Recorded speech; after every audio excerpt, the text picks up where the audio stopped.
Straw Hut Media. Hello on the Rockers. Tonight we have a very special guest. Multi-hyphenate entertainment legend Charles Busch is here to share stories and talk about his new book, just in time for the holidays, Leading Lady, a memoir of a most unusual boy. With me, your favorite host with the sassy most. Raise a glass, let the drinks begin. It's On the Rocks.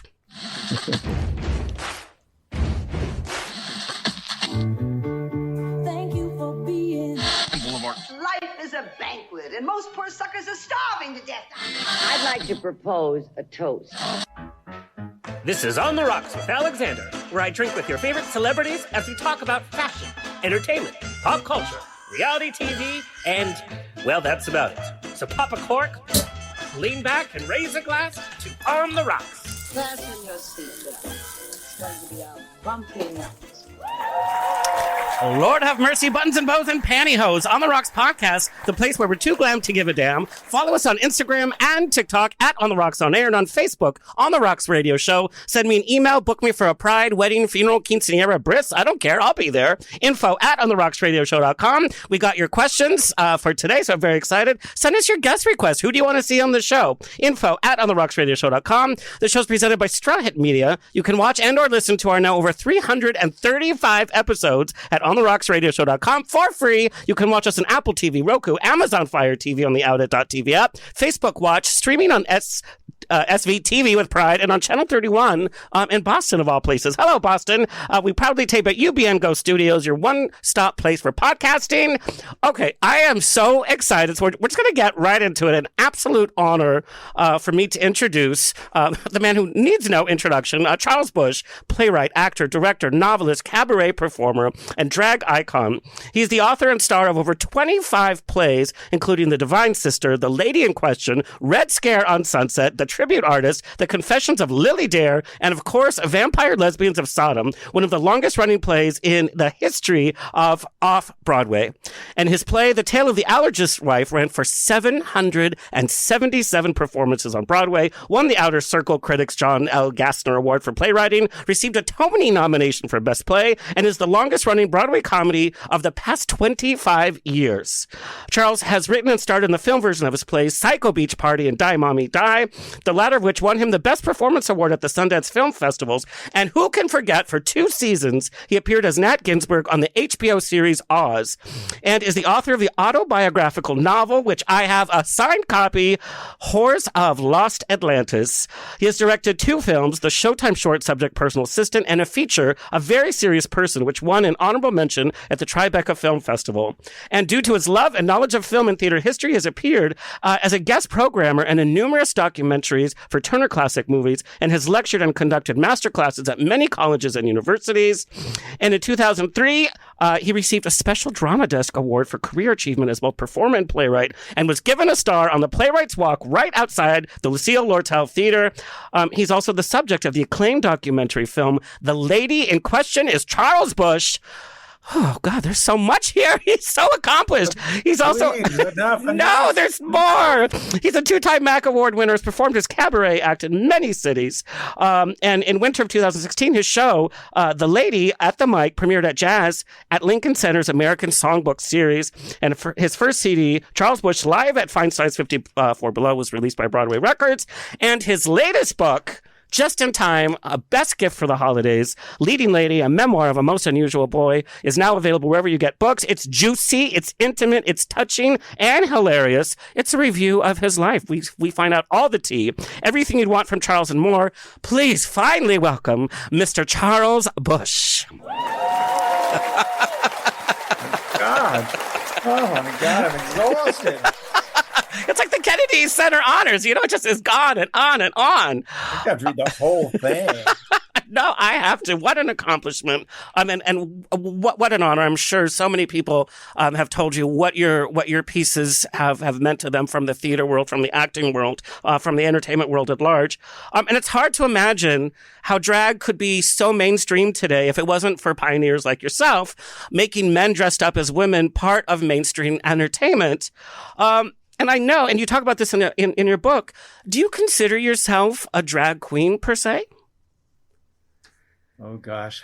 I'd rather not, but, I would think I'd come off like an old fogey if I said I dislike the term. I guess it's, in a way I'm very proud of the fact that I've been embraced by both the theater world and the drag community, and that's really, really great. But yeah, I guess, am I splitting hairs to say that I've never performed in a club setting. I never lip sync. Um, I I've always billed as Charles Busch, and I play different women and some occasionally men in all these plays. But I don't know. No, I guess we're all birds of a feather, and I certainly have devoted, my God, almost 50 years to playing female characters. Comes from a very deep, profound place within me. So call me whatever you want, as long as it's with affection. And we know your works usually deal with grand dames of yesteryear. And you owe your father appreciation for you getting to know the starlets of classic Hollywood. Can you share that with the audience, how that came to be?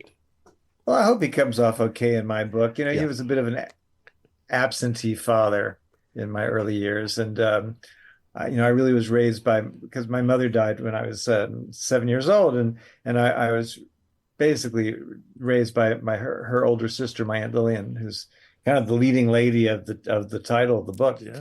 My father was just a lot of fun. And he was hopelessly stage struck, wanted to be a opera star. That's a very hard thing to do, even though he had a good voice. He had a record store. And anyway, there was he loved classic film. My father was like a heterosexual guy with rather stereotypical gay taste. Loved opera, loved old movies, and not necessarily butch movies like westerns or war films.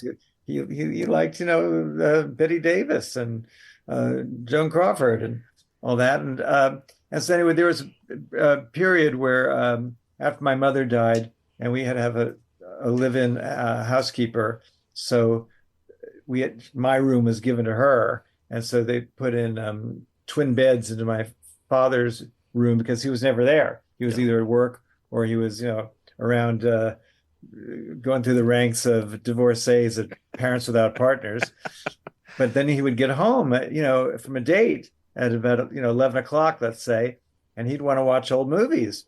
And so I'm supposed to be asleep, because I have to get up to go to school. But I mean, who could sleep when you've got Betty Davis and Dark Victory on the TV, or Vivian Leigh and Waterloo Bridge? So I'd stay up very late, and it was a wonderful time for me to be alone with my father, real quality time with him, and it gave me the backlog of film that's been the great inspiration for so many of my plays. People often, when I do a new play, somebody says, "Oh, did you do a lot of research on the films that you're evoking?" I said, "No, I did my research before the age of 10."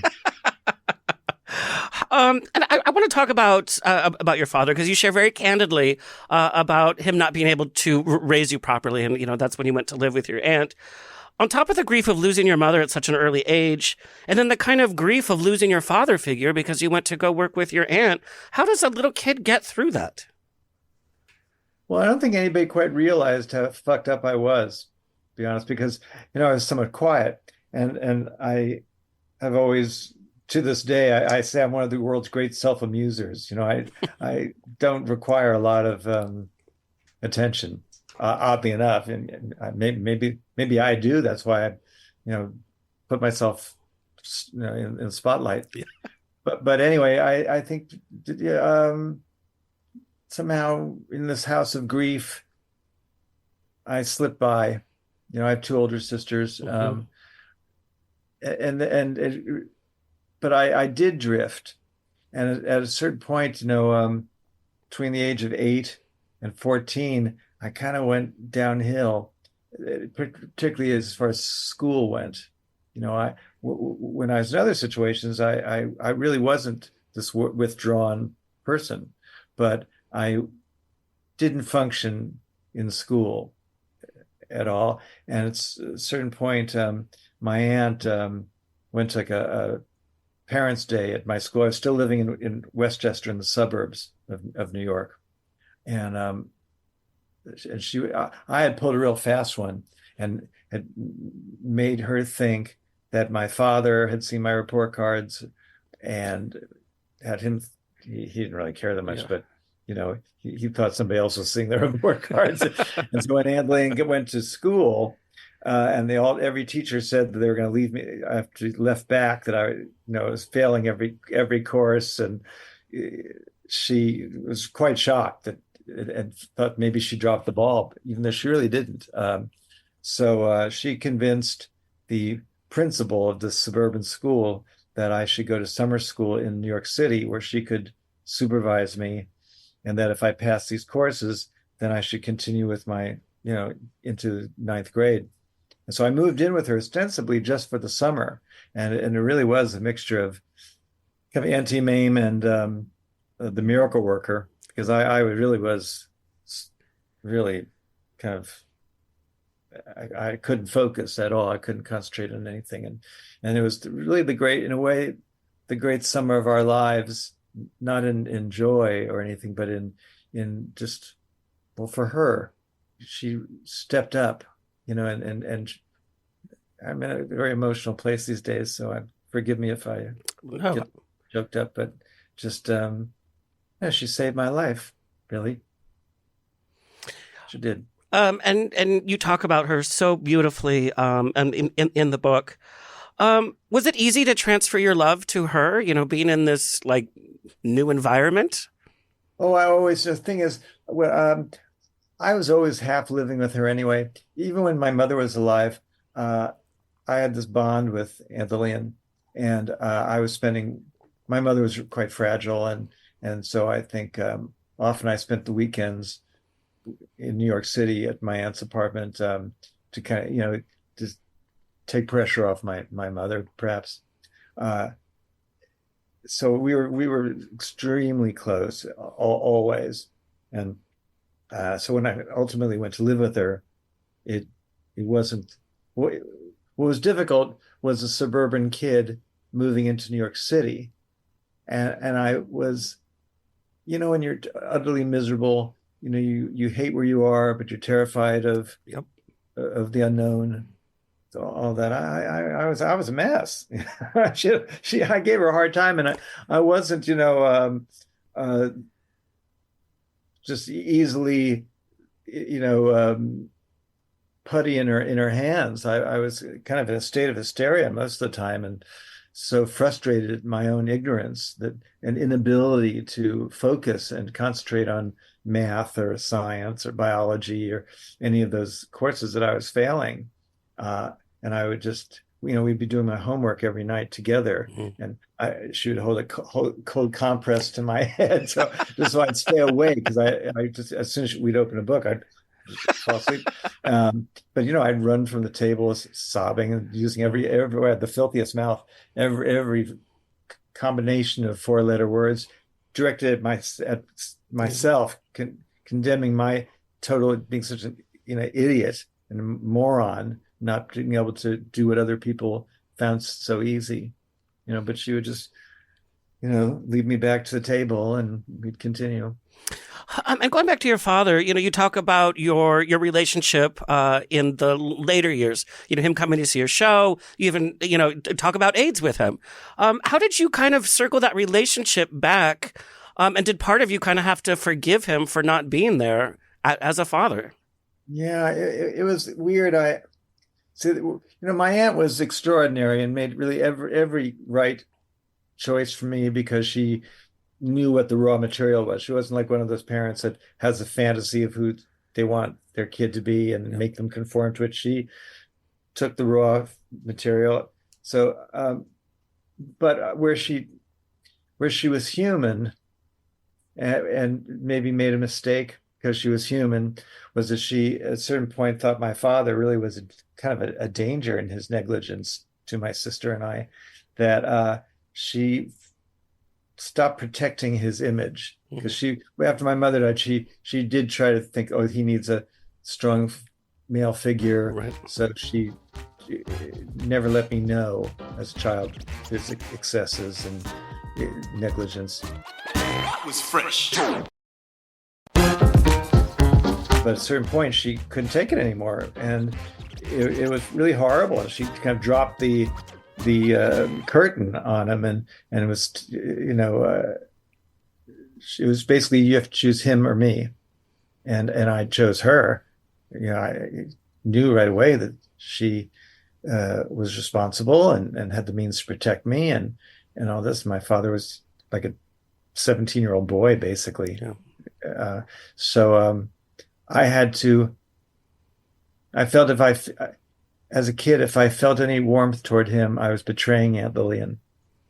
Wow. And so I just kind of froze. Yeah. And as I say in the book, I kind of developed the ability that's really lasted my whole life, and that I can, I'm not proud of it, but I can fool somebody into thinking that everything's great with us, and inside the door has closed, and they won't know it. So it's not something I'm particularly proud of, but I think it stemmed from having to sort of fake it with my father. Right.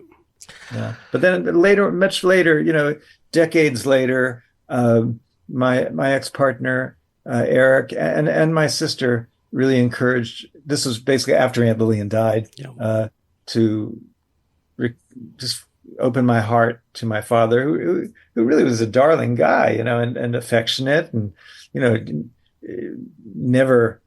was never critical, certainly never hit us or anything. I mean, he was just fun, but you wouldn't want to leave your dog with him on a holiday weekend.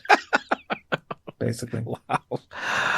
I'm getting very long answers. I hope I'm not just monopolizing the conversation. No, I mean, this is such a delight, because we know of your great works. We know of your looks, and it's like, how did Charles Busch come to be? And, this is so important because your characters, in all your plays have all these complexities, have all these nuances. And even through the comedy, there's drama and there's pathos there. So I love hearing these stories. Well, and frankly, really, I think all writers have certain themes or plot devices or characters that go through everything they write. Yeah. I think I read somewhere that, particularly with playwrights, that they have one play in them and they just keep rewriting it over and over. And I think the tragedy sometimes with writers is they do it the best way too soon. And everything after that is not quite as good. Yeah. But with me, certainly mother and lost mothers and searching for a mother, searching for a child is a recurring theme in so many of my plays. And there's a wonderful actress I work with a lot named Jennifer Van Dyke. And sometimes I think I should be paying her for, primal therapy. Because she's either plays my mother or she plays my daughter, and the tears shed, and I 8 times a week because it comes from a very personal place. All right, we have a few what I'm going to call Busch quickies, and we got these emails. We're just going to sprinkle them throughout the interview. Busch quickie, who's been your favorite celebrity meeting? And you have literally met everybody. One of my favorite pictures is you sitting next to Ann Miller, just at the table, we just hang out with Ann Miller every now and then. That was a crazy night. I don't want to sound like I was friends with Ann Miller. No, it was one of these funny things that a friend of mine who was an executive at, I guess sometimes get it wrong. I think it was at Turner, maybe Turner Home Video, something like that. And anyway, there was going to be a big home video convention in Las Vegas, and he was able to somehow get me a plane ticket to Las Vegas and a place at the hotel, and all these ladies, great musical film ladies, were appearing at this convention, and because they were releasing all their movies. Right. And so I think it was Debbie Reynolds, Ann Miller, June Allison, and Esther Williams. And so with the first night I was there, they had a cocktail party to welcome these ladies, and it was at the Desert Inn. And then so after each one had to speak at the podium, and they all were Debbie and Annie and Junie were all just adorable, and saying how they just loved MGM. Those are the great years, all these movies, and they're thrilled to be involved with Turner Classical Movie, not Turner Home Video. And then Esther Williams got up and she said something like, "Well, of course, I don't see a penny out of any of this, but if you can't kill Ted Turner, you might as well join him." Oh God, and then we decided we were all going to go to have dinner downstairs in one of the restaurants at the Desert Inn, and when we got to the elevator bank, I looked around and I didn't see Esther Williams, and I said, "Oh, shouldn't we wait for Esther?" And all the other ladies just sort of shot this like fierce look at me. Okay. So when we got to the restaurant, they all explained that, I think Debbie said, "Oh, we love Esther, we adore Esther, but she's so bitter, and when she gets a couple of drinks in her, she's so sour about MGM, and we just all loved it. It was our great home for years." And then also, who walks into Esther with two big hunky guys, and and all the other ladies go, "Oh, Esther, we searched for you, we looked for you, we couldn't find you." And she was a real tough, wise gal, and she just kind of raised an eyebrow and basically went off with her two hunks and sat at the table swinging tequila, and sure had a much better time. She was a spitfire. I had the pleasure of meeting her at a Hollywood Chamber of Commerce award, and I went up to her, and she was just sassy. She was on the ball. Smart. Okay, so another Busch quickie. What's been the worst celebrity meeting? You're like, oh God. Well, this isn't in my book, but Celeste Holm, the actress, yeah, of course, even all that. And I'd heard she was sort of a tricky kind of lady. Pardon me. I was at some function, whatever. There were a lot of people there, party, and I see Celeste Holm, and she's talking to somebody, and I waited till, she had ended her conversation. I was very polite, so I went over to her and I said, "Oh, Miss Holm, last night I was watching Turner Classic Movies and saw your movie Roadhouse, and you just were wonderful in that movie. Such a marvelous performance." And I thought, oh, this is kind of cool because it's not like All About Eve. This is a more obscure movie of hers that she'd be impressed. And oh, dear, she just kind of looked at me like, "Thank you." Oh my gosh! But, listen. I mean, I'd heard she was, tricky kind of gal, but who knows what she was going through? Yeah. We can't all be at our best, right? Every time. I'm sure you've had moments where somebody approaches you, I don't know, and you're just not in the mood. You're not feeling well or whatever. So I won't be harsh, but I was a little surprised because I'm doing this really, really right. All right. You studied drama in high school and at university. While you were at university, what were your best classes that you did well at? What were your absolute worst drama classes? Well, see, I've just, even with all the work that Aunt Lillian did and got me through high school, somehow got me into Northwestern University, I just never really could function in a classroom situation. Surprisingly, I found college easier than high school. I could fake it easier, and at Northwestern, it wasn't just a theater school. I had to take other courses. There were like science requirements and stuff like that. So I figured that out right away. Well, first of all, I draw really well. I went to the High School of Music and Art. I just have this gift for drawing. Not really a great interest, but just I can draw people. Anyway, so I would take a couple of these art classes where I get, the highest mark. And that would balance the classes that I failed. And so with the science classes, there was one that I'd heard there was like the most notorious easy class in geology, and they used to call it rocks for jocks because I guess you know That sounds like a porn. challenged football players could pass this course.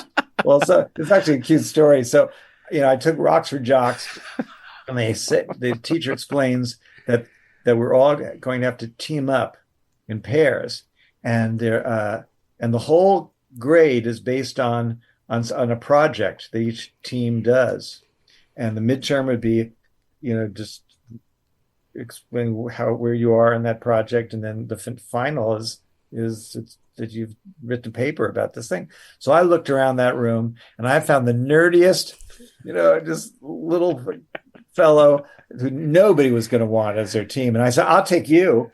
And his boys said, "Oh, well, I really was hoping to do it by myself because I'm really interested in the subject." I said, "Hi, you will do everything." I said, I just need the grade. So he was delighted to have me as that's how you do it. Partner, and he was so sweet. And so when it was time for the midterm demonstration, he did the whole thing, and I was Vanna White just with a stick, pointing to things, on the screen as he, somehow did this thing. And then when it came time for the final, he just wrote the entire paper. And I said, "Well, won't you even let me type it?" He said, No. And then when I read it, it was so sweet. He kept saying, then I was Chuck in those days before I went on the Chuck stage. Busch. That's funny. Chuck Busch. And that was silly name. But anyway, he would write in, then Chuck did this research and discovered, and Chuck did, that was so sweet. I actually passed that course. Because of him. That's Because of him. awesome. Yeah. And you made your first drag appearance at school as well. Talk about how that came to be, because I know it was out of frustration that you were just not getting roles as an acting student. Well, see, I just wanted to be on stage from my earliest memory, and I don't know how good I was at that point. I was so self-conscious, and being a rather androgynous gay boy, but you can't really do that in a part, so you sort of have to try to pretend that you're kind of a normal guy. Yeah. And, how real are you going to be? So I was never cast in a play, and then fortunately, when I would come home to New York, I started seeing more experimental theater, and particularly the work of Charles Ludlam, who was this extraordinary figure who was a playwright and brilliant performer and director, had his own company, the Ridiculous Theatrical Company here in Greenwich Village. And he was a big inspiration for me to see that a theater career didn't have to be in the Broadway comedies or musicals that I saw growing up, but it could be whatever you choose it to be, as long as you don't expect to make too much money. Yeah. So anyway, I wrote a play senior year of college about a pair of Siamese twin showgirls. That I wrote it for my roommate Ed and I to do, and then there were other people in the cast as well. And we just thought we were going to do it for like on a Sunday afternoon in the lounge at the dorm. That was really nothing ambitious. That was fresh. But I had a friend who Scott, who ran a midnight film series in the big student union auditorium. They would show John Waters movies or Warhol films. And they lost the rights to a movie one week. And so Scott said, "I can give you the rental fee and you can do your play, in the big auditorium." So we actually really could do it and have costumes and, this was the first time that I'd written a play, acted in it, was in drag, directed it. And, I didn't quite know what to expect. But then, it was the first time I'd really seen myself in drag too. And I was pleased to see that I could actually look like the character that I'd written. I'm not that a big guy or, Right. big features. It wasn't hard for me to kind of look kind of real. and so that first, I think we did it twice, and it was the great watershed experience for me to see that the audience so responded to me even in this embryonic form. But basically, who I am today, everything I am as a performer was basically set at that first performance. I mean, I like to think, I know that I've grown and refined my look, my writing, my acting, but the basic notion was there. And I knew at that moment that this is who I am and this is what I must do. And it's the only thing I can do. That's when Chuck became Charles. Yes, actually, that's very true. That's true. Yeah, it's a silly kind of nickname. Yeah, I was named after my mother's brother, Charlie, who was killed in World War II. And he was so beloved. And when I was born in 1954, it really wasn't that many years since he was killed. Yeah. And I think it was still so fresh that the idea of calling me Charlie was maybe too painful.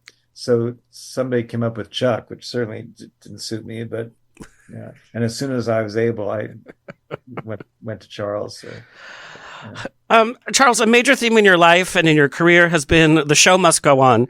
There's a whole part in your book that I just love. It's that rough period of time when you were doing your one-man show, bookings were slim, audiences were slim, and it just wasn't quite working all the time. And all the odd jobs that you took, I'm sure looking back, it's funny, but at the time it was probably not so funny. It was funny. It was funny. No, you did everything. My surviving tool, or whatever you want to say, or I don't know, whatever you call it, is that I had so many. It was like a decade basically between graduating college and then my big break, which was when we did Vampire, Lesbians, and Sodom off Broadway. But there was 10 years, and I had so many different kinds of crazy jobs. But I think what was helpful, in particular, maybe because I'm a playwright and an actor, that were other people, other young aspiring actors or whatever, people in the arts, I think they survive by playing a different character. For each time they take a job, they'll try to pretend they're somebody else. Right. So it doesn't really hit home, what that they'd rather not be there. But I was the opposite. I thought, this is like my own, I'm the star of my own sitcom. And every week I'll be exactly the same, but I'll be thrown into some crazy situation and I'd like to see not how my surroundings will affect me, but how I will affect my surroundings. So it was kind of fun. So I would become this week, Charles is a receptionist in a zipper factory. This week, Charles tries to become an apartment cleaner. Oh my God! This week, Charles is a stripper in a male burlesque show. So I thought, and in a way, I saw my life as as a comedy episode. Yeah. So I just thought, this will be interesting if I stay true to my own whimsical personality, and I'm the most unlikely male stripper, but let's just see how, I affect this world. And so that was interesting. None of these things I did very long. And then the same thing, I guess you're going to ask me, is that I had about a 6-month career as what should we call me, a rent boy, call girl. Yes. Yeah. Well, I was just always looking through the want ads, gay papers or the Village Voice, and I think I was still living in Chicago, because I stayed in Chicago 2 more years after I graduated Northwestern. It's like, how do you know you're ready to come back to New York, particularly when you're from New York? Right. So I stayed in Chicago, but I saw I think it was a gay paper that they were looking for models. I think it was called maybe models for David's Models. And I knew what that was. And I thought, this would be an interesting way of making some extra cash. And I found it really fascinating. I'm so glad I did that. It absolutely gave me insight into the closet. Mm-hmm. Because a number of these men that I spent an hour with intimately were grandfathers and husbands, and their families never in a million years would have known that they were stepping out with me. I found that very, very interesting, in a kind of profound way. And Right. and that was really easy to see myself in a sitcom in that, because, it was a different man each time the service would call. And so I know, what's this one going to be like? And I think I had maybe one kind of disgusting one where, this guy's kind of gross, but for the most part, I loved every second of it. 6 months was enough. Yeah. Learned enough. Move on. We got this question from an actor. Were you ever tempted during that period to throw in the towel? And what advice do you have for an actor currently going through a dry spell? Yeah. Oh, it's so hard. It's just cruel too. And you get so frustrated. You feel like you have so much to offer, but all these gatekeepers, if you just give me a chance. Right. And I'm sure I was quite obnoxious at certain points. I knew this guy, I was dating this kind of wealthy stock market, hedge fund guy, and he would take me to the theater, and we'd go see some show, and afterwards I'd be saying, that ought to be me up there. It was like I was like Fanny Bryce from Funny Girl. Why can't I be that? And he, at one point he said to me, he said, if you were in any other line of work, you would be so successful. they like dumped me because it was obnoxious being with somebody who's just like, me, why not me? And I don't know. I really did have a slightly demented faith that I just felt that if I just tried to not let anything deter me from this path, and if I kept growing, if I got better, if I kept learning, getting better, it had to work out. But which is not to say that tears were shed in frustration, and it just seemed like you just keep getting kicked in the ass. And I was pursuing my own path, and the first 8 years of my career was as a solo performer, because I thought it'd be easier to try to get booked in a cabaret than try to get a play produced. When I would perform my act at places like the Duplex in New York City, these little small rooms, but I'd be lucky to get 6 people. And at a certain point, how many times can you ask your friends to pay the cover charge? Right. Even if it is only $3. So it just, it was really, really tough period.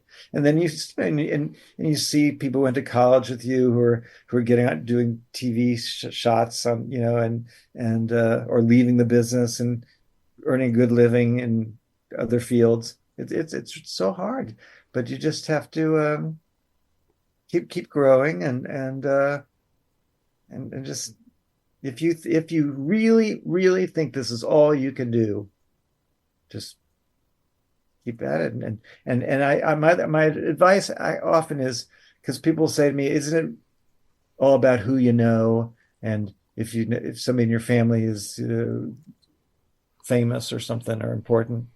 And I mean that stuff's helpful. Yeah. But I say, particularly when you're young, latch on to the people who you know who are really talented, and maybe together you can come up with an idea that will, be your break. That's basically what I did. When I was a solo performer, there was just a limit to what the energy I had or how I could pursue this. Right. And I had reached a certain plateau.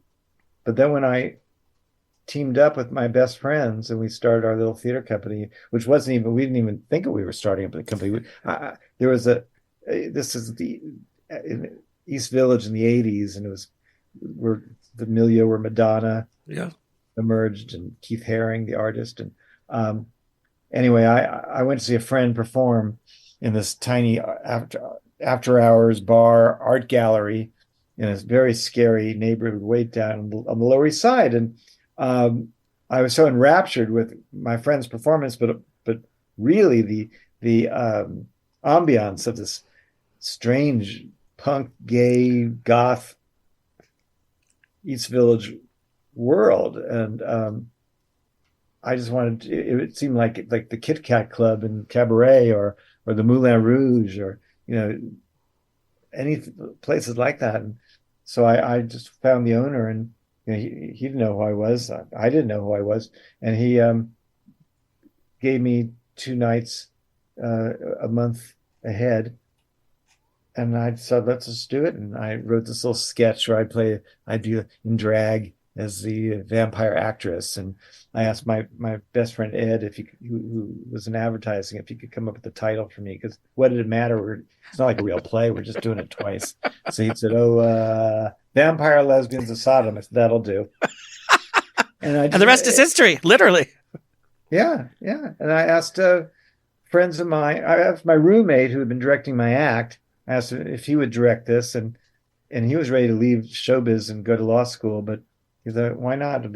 Let's for 2 nights, and we didn't have to raise any money because there was no stage or anything, and costumes we just pieced together from our drag boxes that every boy has, and I just asked different friends of mine who I'd known throughout my life in different places, and they all knew me. They didn't know each other, but they all kind of clicked, and we did these 2 nights, and we had so much fun.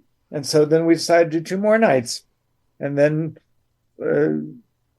some of 3 weeks. And the owner, the young man who owned the Limbo Lounge where we were playing, said, "You should be our resident theater group."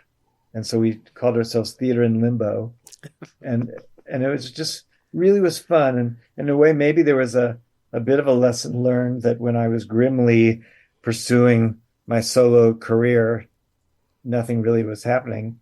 But when we did these plays just out of the love of each other and enacting these different cinematic fantasies of mine, and then it was contagious, and the audience just were so taken with me and the company. And then it grew to such proportions very, very quickly. Yeah. Very quickly, that we decided to produce this play ourselves at a real theater, a small theater off Broadway, but they actually had like a bathroom. And we were able to raise, it wasn't very much money. It seemed a lot at the time, $55,000, but we were able to piece it together with everybody's families and friends, and then we got the Provincetown Playhouse, which is actually in New York City in Greenwich Village. And the play opened in 1985 and got rave review in the New York Times. And from that moment on, I could earn my living in the theater.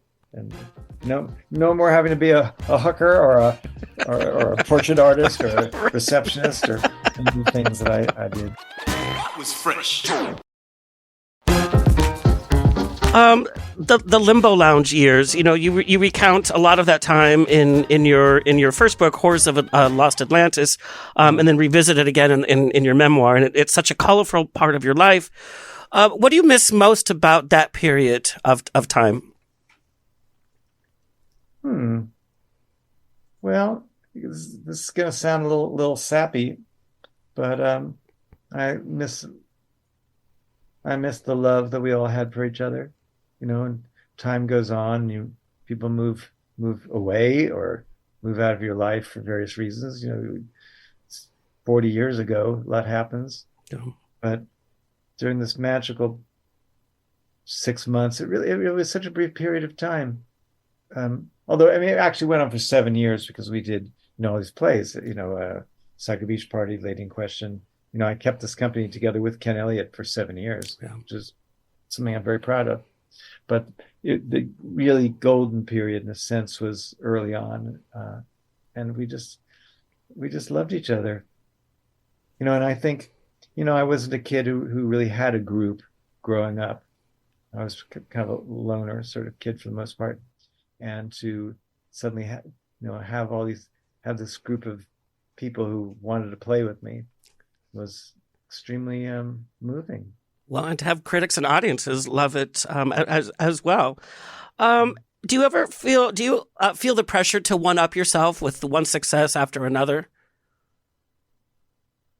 No, no. I just, I've had this very odd career, and writing my book has actually given me some insight that I, I'm not really in show business. I've had this, I have this odd place in the world, in my world, that for the most part, I've never had to answer to anybody. I haven't been in situations with producers or TV executives, or movie producers.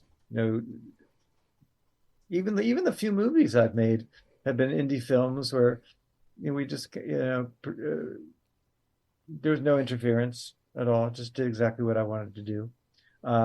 I've stepped out from time to time where I've sold TV pilots to HBO and CBS, and I didn't really like it very much. I did it because I had management who encouraged it, but at a certain point I thought it's not for me.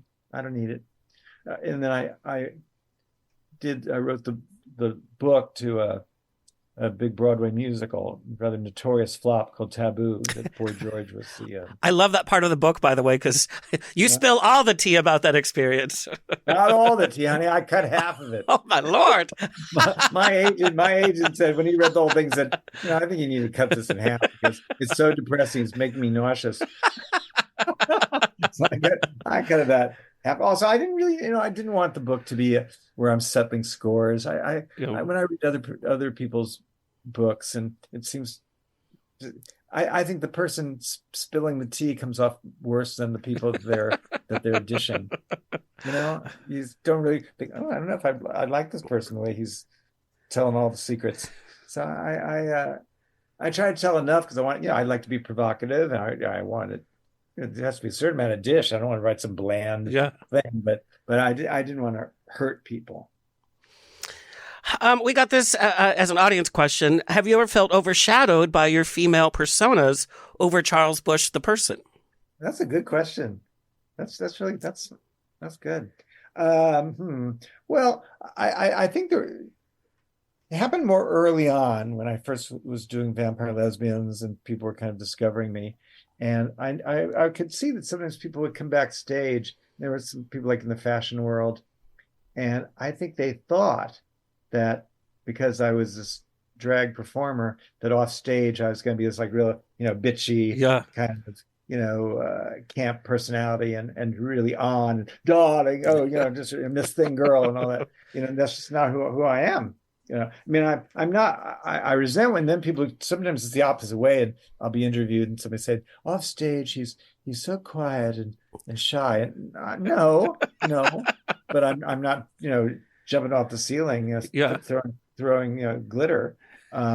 So I can be the life of the party, or sometimes I can be a little bit recessive if I'm not in the mood, like many people.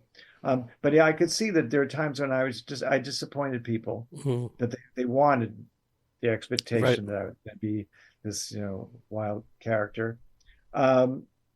And then, but really, that's not exactly. I'm not really answering the question. Did I ever feel overshadowed? Well, like one time, it was a very painful experience. I'd written all these roles for myself, where there was a parody element of the movie genre, whatever, and I'd been doing this for let's see. 85, let's say 10 years. And I wanted to try something different. And I wanted to see what would it be like if I wrote myself a female character, but that was not a spoof at all, but just wrote this kind of Vanessa Redgrave heroic role. And I did this play. It was a play called Queen Amarantha. And it was inspired by a Garbo film, Queen Christina, where I played the queen of a fictional kingdom who is uncomfortable with the female role, and she dresses as a man, but it wasn't funny, and I remember when we did the first performances, the audience was conditioned to think rightly, they'd seen me play all these female characters, but it was always, I was having fun with the movie genre. Right. And suddenly now I'm saying, you can't laugh. And they were confused. And they'd be laughing at serious places. And I was just devastated. And I would be changing costumes backstage, and I just kind of be sobbing. But what, can't they give me a break? Can't they just give me a chance? Yeah. Give me a chance. But then, Carl Andrus, who does first, is my dear friend. He's almost like my son because he's quite a bit younger, and he's directed most of my plays for the past 25 years. And this was the first one we did together. And so we thought about, okay, just what do we do? And now it was too late to try to make it intentionally funny because, that takes, you have to rewrite, you got to, but we wanted to see, maybe we could work and try to clarify to the audience that they shouldn't laugh there. And so we really analyzed each laugh, inappropriate laugh. And we could say, oh yes, well here I'm doing my big speech to the troops, but the lighting behind me turns bright orange, and yes, it sort of looks like I'm doing Scarlett O'Hara, and so we need to change that lighting cue, and so we killed that laugh. And there are just different places where I'm giving, it's my fault in a way. I'm somehow with that line reading, it's close enough to what I've done before that, so we kept putting all these changes in, and so in a sense we achieved our goal. We made it completely humorless and laugh free. But we learned so much. Yeah. And when you learn how to kill a laugh, it also makes you learn how to get a laugh. Yeah. And then what we learned, you really do learn more from your failures than you do your successes. I think, I'm sure I'm not the first one to say that, but what we learned, what Carl and I learned from that too, is that with later plays, we could still have the dramatic moments and the touching moments, and have those and play them for real and be funny at the same time and have fun with the excesses of the film genre. And we had to go too far in one direction to figure out the sweet spot. Charles, we talked about it at the top of the show, but you have just been through so much loss in your life. A major part of the book happens during the AIDS epidemic, where you literally lose people left and right. Having lost, your mom at such a young age, but you kept hitting the stage. You kept moving forward. How does somebody work through that grief? And we're talking. Honestly, I'm working through it right now because my sister Margaret, who I just loved more than any person in the world. We were so bonded that we were almost like empaths with each other. And she passed away this past July, and I'm still having a very difficult time. I'll never get over this. But you go on. I may be crying a lot, alone, but I'm doing a new play. I go into rehearsal tomorrow for a new play, and I just have to be very Katharine Hepburn and go on, press on, keep on going, go. Yeah, but it's so difficult. My sister Margaret, really, we fought a lot when we were little kids. She was 2.5 years older, and there's a huge gulf when one kid is 10, the other one's 13. Oh yeah, impossible gulf. But when I was 17 and she was 20, we became the same age. Mm-hmm.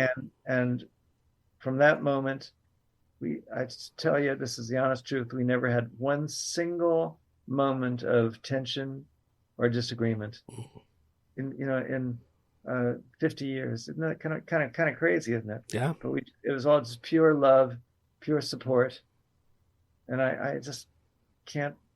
I reach for the phone 5 times a day to check in with her, and or if I do something funny or hear something funny, I want to share it with her because she loved to laugh more than anything in the world.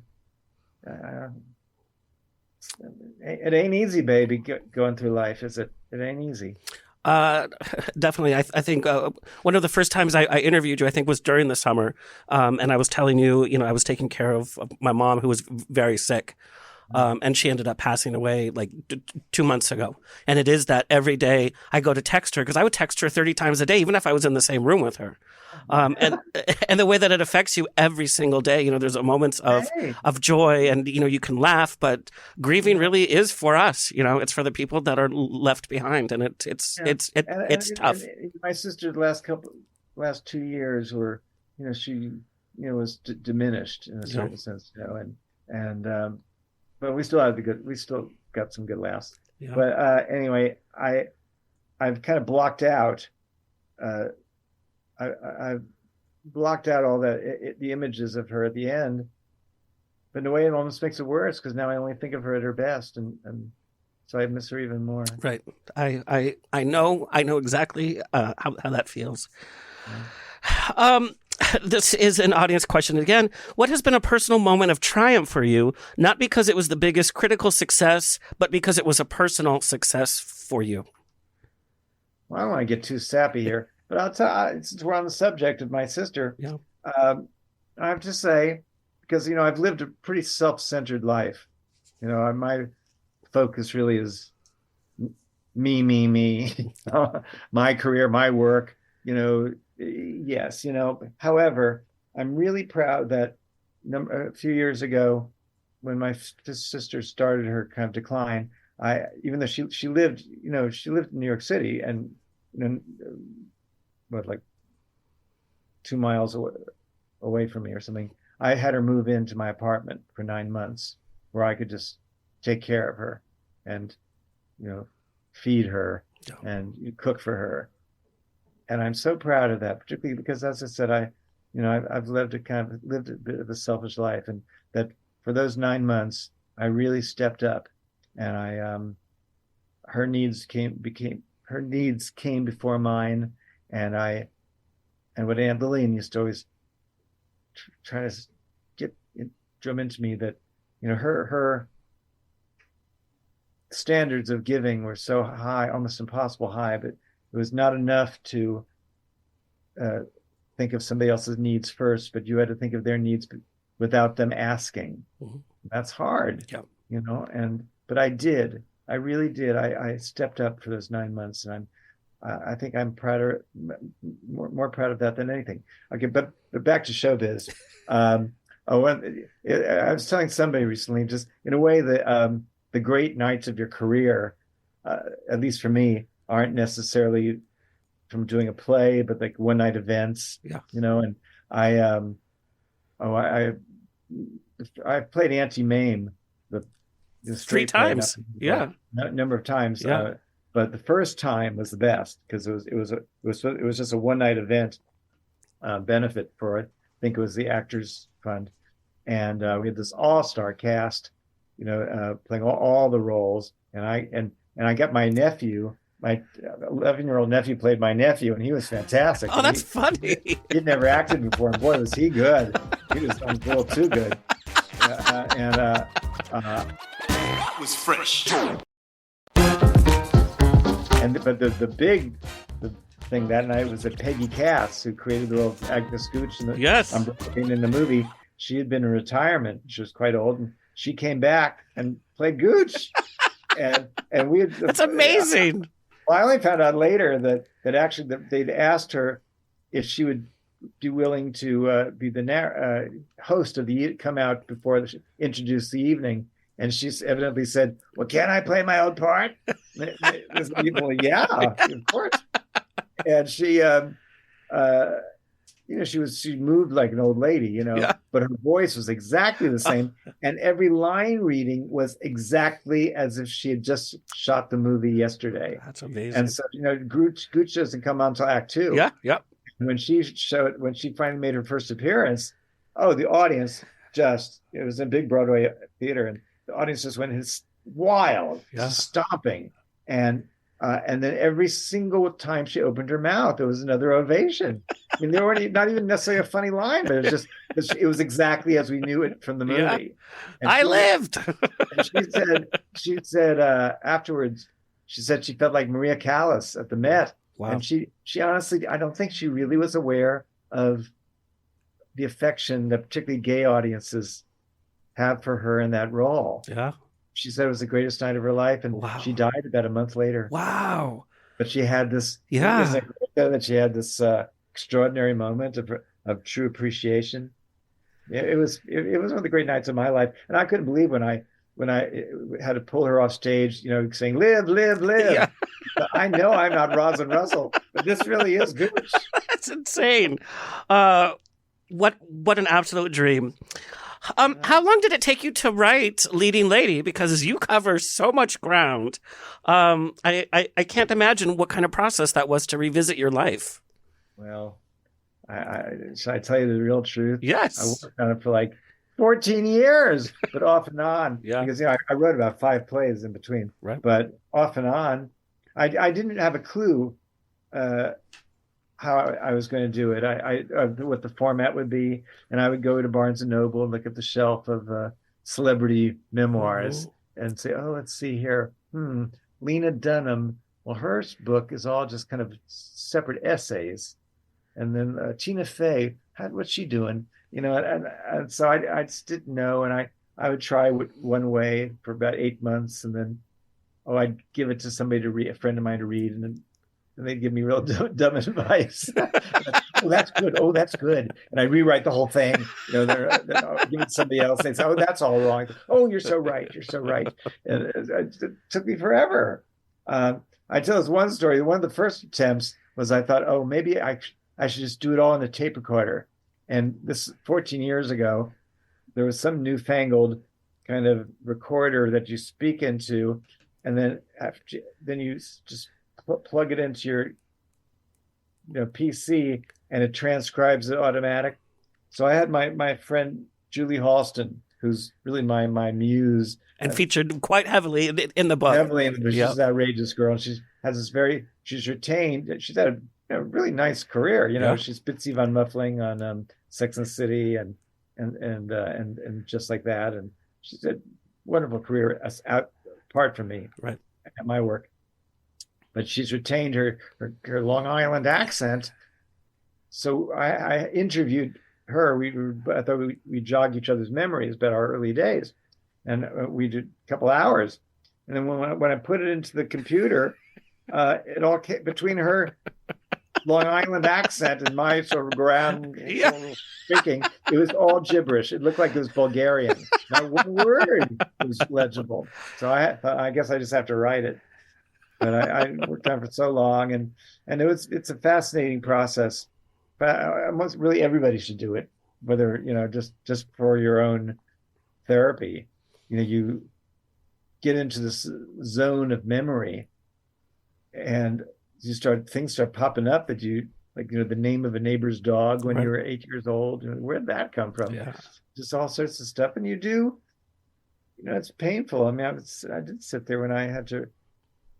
Well, Margaret and I, my sister and I, we had never, as close as we were, we had never discussed the day my mother died, where each of us was at that moment, and I had to, call her up, and just for the first time, isn't that interesting to hear we were, in our 60s, never discussed it, and that was fascinating and very emotional to relive that. So to really remember. And the hardest part of the book for me to write was the whole thing about doing Vampire Lesbians of Sodom, because I'd already written this Roman Clay novel about that period, and then I'd talked about it in countless interviews or just telling the story to friends, new people I'd meet. And I boiled it down to cabaret banter for a cabaret act I did about my life in the 70s. So now when it was time to actually write it fully and explore what was I really thinking, what exactly happened, that was hard to do. I had kind of, just simplified it so, and that was the most difficult thing to do. Well, you did it beautifully because I discovered, more parts to that period of your life. And I'm a big fan of Horrors of Atlantis. So I thought you did it so well. What I really like is the layout of the book. You become so immersed in your life because you don't just keep it linear, we're in the future, we're in the past, and it's such a joy to just be enveloped by all of these stories that you had as a youth and through the 70s and now. It's such a treat to be able to experience you in that intimate way. We know Charles Busch from the headlines, from the media, from the interviews, and now we really see Charles Busch. You're exaggerating just a tad, darling. Just a tad. Whatever. I'm flattered. Thank you. Is it odd to be referred to as a legend, as an icon, or is it a dream come true? Well, but it's very weird and peculiar because I'm a legend to some people, but to the majority of people, they've never heard of me. So it's kind of hard to know. So what are you? And I can't get a swelled head because right after somebody says, "Oh, you're a legend," and treats me with great respect, next person will kick me in the ass. Say, "Who are you? I don't know. I never heard. I wouldn't recognize you in a lineup." Yeah. So I can't. I really can't get too arrogant about it. But yeah, what's not to love? Yeah. In a way, I have a very sweet form of celebrity because I don't have that kind of grotesque fame that these people have where they can't walk down the street. In the book, I talk about when I interviewed Patrick Swayze, and he would tell me the stories that he literally could not walk down the street or go into a bar because some guy would think like, "Oh, I'm gonna get, it'd be cool. I'm gonna take out Swayze." Yeah. This kind of grotesque fame that people have, but it's rather sweet that I would say maybe every 2 or 3 days, somebody stops me on the street and says, "I love you." Yeah. Everybody should have that. Yeah. Every single person in the world somebody should come up to you and say, "Oh, I think you're great." And I'm very, very grateful to that.